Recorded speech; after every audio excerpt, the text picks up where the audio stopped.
দাসের বনলতা সেন। হাজার বছর ধরে আমি পথ হাঁটিতেছি পৃথিবীর পথে, সিংহল সমুদ্র থেকে নিশীথের অন্ধকার মালয় সাগরে। অনেক ঘুরেছি আমি, আরো দূর অন্ধকার বিদর্ভ নগরে। সেখানে ছিলাম আমি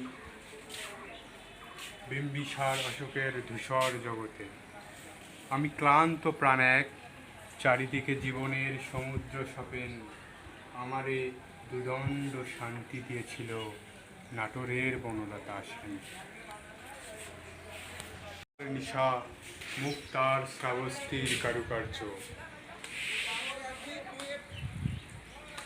অতি দূর সমুদ্রের পর হাল ভেঙ্গেছে নাবিক, হারায়েছে দিশা। সবুজ ঘাসের দেশ যখন সে চোখে দেখে দারুচিনি দ্বীপের ভেতর, তেমনই দেখেছি তারে অন্ধকারে। বলেছে সে, এতদিন কোথায় ছিলেন?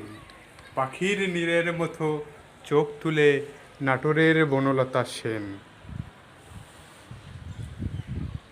সমস্ত দিনের শেষে শিশিরের শব্দের মতন সন্ধ্যা আসে, ডানার রৌদ্রের গন্ধ মুছে ফেলে চিল। পৃথিবীর সব রং নিভে গেলে পাণ্ডুলিপি করে সব আয়োজন। তখন গল্পের তরে জোনাকির রঙে ঝিলমিল। সব পাখি ঘরে আসে, সব নদী ফুরায়, এ জীবনের সব লেনদেন। থাকে শুধু অন্ধকার মুখোমুখি বসিবার বনলতা সেন।